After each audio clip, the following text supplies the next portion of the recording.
Sidang dimulai pukul 9.00 WIB di ruang Subekti 2 di Pengadilan Negeri Jakarta Pusat. Gugatan perkara ini diajukan oleh seorang warga sipil bernama Subhan Palal. Subhan menggugat Gibran karena riwayat pendidikan SMA-nya tidak sesuai dengan aturan di Indonesia. Gibran dan KPU digugat 125 triliun rupiah. Salah satu petitum gugatan ini menyebutkan Gibran dan Komisi Pemilihan Umum patut membayar uang ganti rugi sebesar 125 triliun rupiah. Subhan menjelaskan ia menggugat Gibran karena syarat pendidikan SMA anak sulung Presiden ke-7 RI Joko Widodo ini dinilai tidak memenuhi syarat dalam pendaftaran calon wakil presiden pada Pilpres lalu. Mundur.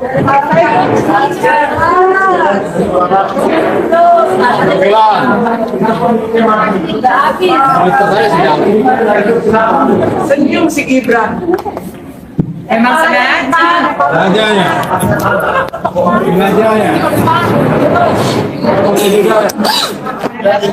Bapaknya mau ngomong dulu bentar ya. Ya. Jadi ada peristiwa di mana KPU mengangkat kuasa baru yang dari jaksa pengacara negara.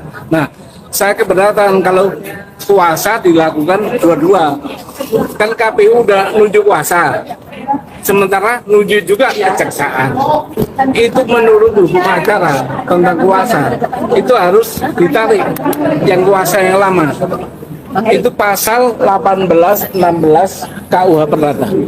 Jadi setiap pengangkatan kuasa baru otomatis kuasa lama ditarik. Maka saya minta harus berlaku salah satu, yang jaksanya kah atau yang KPU-nya. Yang datang tadi siapa, Pak? Jaksa pengacara negara dan orang KPU. Apa kuasa hukum dari KPU? Pak, ini kalau misalkan sampai double ya, ini kenapa dari KPU kan juga institusi negara, apa permasalahan sampai kenapa jaksa hadir permasalahannya? Saya permasalahkan begini, karena ketentuan KUH Perdata bunyinya begitu. Siapapun yang menerima kuasa baru, otomatis kuasa lama gugur, ditarik, gitu loh. Itu. Nah, itu teknik mengundur-undur itu, Pak? Nggak tahu deh, saya nggak bisa terjemahin gitu. Ya. Berarti yang permasalahan sebenarnya jatuhnya lebih ke teknik ya? Iya, itu. Ada tendensi Gini, apa begitu? kalau hukum acara itu harus tertib. Kalau nggak tertib, bahaya. Nanti putusannya bahaya. Terus dia mewakili siapa kalau gini caranya? Ya kan? Tertib beracara itu hukumnya mutlak. Harus. Gitu. Dengan adanya ini, Pak, ini kan akhirnya diundur, maksudnya harus selanjutnya jadinya pemeriksaan sidang lagi, jadi saya identitas lagi. Nah, gitu ya. ini peristiwa ini baru. Saya juga belum pernah alami. Nah, mungkin ada penetapan dari majelis besok, boleh atau tidak ada dua kuasa ini. Itu kayaknya. Oh, dua kuasa ya? Iya, dua kuasa. Hakim bilang ini penambahan. Saya nggak bilang nggak bisa penambahan. Kalau penambahan itu dari internal KPU boleh. Tapi ini kan kejaksaan. Masa kejaksaan sama KPU tambahan? Itu kan yang berbeda itu. Ya kan? Pasalnya tadi pasal berapa, Pak? Pasal 18, 16 KUH Perdata. Hafal loh, Ustaz. Pengalaman Bapak kenapa tadi mic-nya mati? Waduh, nggak tahu deh. Pak, pengalaman Bapak kalau banyak kuasa gini berarti takut atau apa, Pak? Takut ya? Waduh, masa takut sih? Mau menghadapi saya kok takut. Upaya selanjutnya apa yang dilakukan dengan Pak Palal selanjutnya, Pak? Pada persidangan selanjutnya? Nunggu proses saja. Ikut proses sesuai hukum acara aja. Ya, Jadi ditunda minggu depan Senin juga? Minggu depan. Ya, teman-teman, kembali lagi bersama saya di channel ini. Mari kita saksikan bagaimana tanggapan para netizen tentang keberlanjutan kasus ijazah wakil presiden kita yang lagi pada heboh sekarang, teman-teman. Nah, teman-teman, mungkin kalian pada ingin tahu bagaimana kelanjutan kasus ijazah Pak Gibran ini, ataupun harus dilanjutkan dengan menyatakan melihat video-video lain. Jadi teman-teman, mereka mengatakan di sini yaitu Komisioner KPU harus dihukum seberat-beratnya pengkhianat bangsa, ya, karena tidak melakukan suatu penelitian pada saat Gibran mencalonkan diri sebagai wakil presiden, ya. Namun ujung-ujungnya atau hasilnya yang kita terima karena telah tidak meneliti apakah berkas ijazah itu waktu mencalonkan diri sebagai wakil presiden itu apakah ada ataupun memenuhi syarat. Namun ternyata ujung-ujung yang kita nantikan itu adalah pengkhianat yang terjadi ya, karena menipu kita dengan memalsukan ijazahnya tersebut. Ya, mungkin teman-teman pada sudah tahu apakah Gibran itu memiliki wawasan luas ya, ataupun bisa berbicara di depan umum. Ya, teman-teman, karena Pak Gibran ini tidak bisa berbicara ataupun tidak mau berpidato di depan umum pada saat diundang, ya karena dia tidak berpendidikan makanya dia malu banget untuk menyesuaikan dirinya terhadap masyarakat. Ya, jadi teman-teman, Gibran sama ayahnya itu sama aja pembohong, tukang penipu di Indonesia kita itu. Jadi ya mau bagaimana lagi, karena Gibran juga tidak mau mengundurkan dirinya sendiri ataupun tidak mau juga dimakzulkan, maka segera dipaksakan saja untuk diadili di persidangan ya, karena makin lama masalah ini ataupun kasus ini makin negara kita bikin tidak tenang teman-teman, hanya karena gara-gara satu orang bikin negara kita jadi ribet teman-teman. Jadi saya tidak habis pikir kenapa lembaga negara yang dipercaya dengan biaya pajak dari rakyat bisa-bisanya meloloskan orang yang tidak punya ijazah atau ijazah palsu menjadi presiden atau wakil presiden.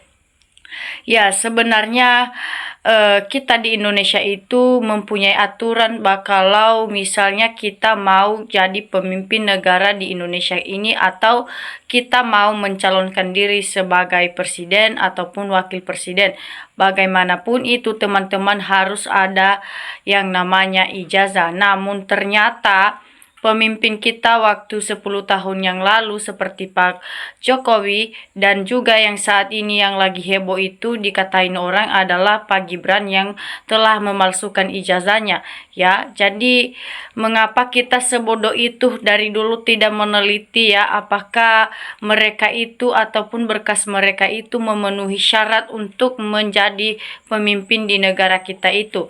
Jadi makanya para rakyat tidak senang mendengarkan ini karena mereka tidak mau dibohongi ataupun ditipu, diberikan penderitaan ya selama 10 tahun menjabat Pak Jokowi ini ya. Apalagi mereka sudah tahu Pak kalau Gibran ini juga memiliki kasus ijazah yang tidak sesuai ya. Jadi mereka tidak mau lagi terjadi ataupun terulang hal seperti ini yang dilakukan bapaknya. Sebaiknya Gibran itu dimakzulkan saja agar tidak dilanjutkan jabatannya tersebut karena bikin negara kita mereka rugi untuk menggaji Pak Gibran ini yang tidak bisa berbicara.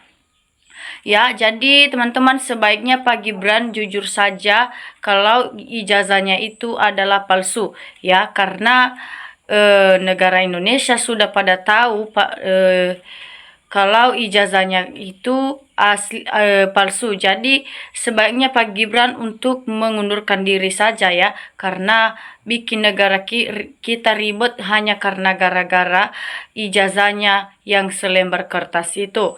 Nah, begitulah yang kita rasakan sekarang ini teman-teman, hanya karena mereka yang dua orang ini telah memalsukan ijazahnya maka negara kita dibikin malu teman-teman ya. Jadi bila benar rakyat NKRI berdaulat, penuh pemakzulan terjadi. Bila dilecehkan bukti, rakyat tidak berdaulat ya.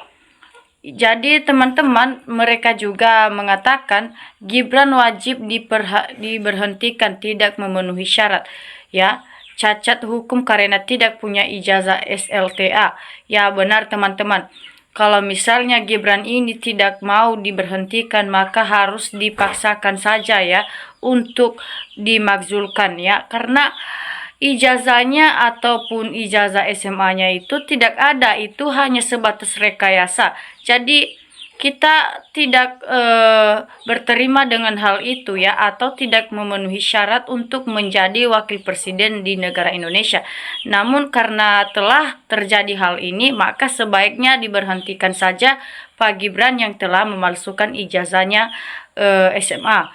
Namun sama dengan beberapa tahun yang lalu ada seorang menikah sudah menghadap penghulu. Ternyata malam pertama ternyata yang dinikahi itu adalah lelaki bukan cewek.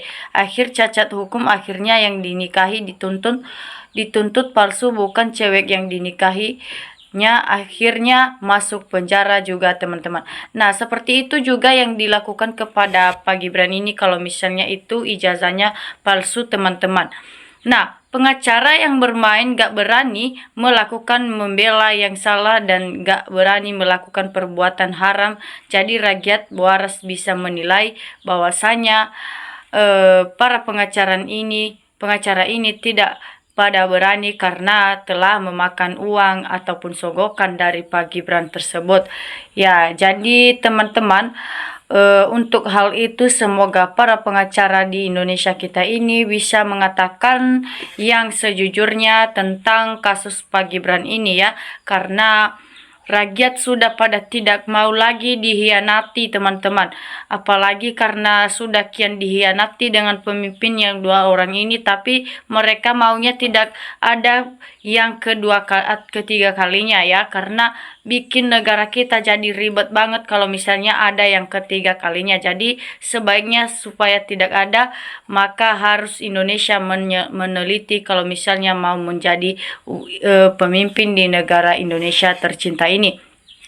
Jadi ijazah Gibran harusnya berbentuk layaknya ijazah yang dikeluarkan di Indonesia, bukan berupa surat keterangan atau sertifikat kursus. Jadi itu suatu rekayasa teman-teman. Jadi Indonesia tidak mau menerima hal itu.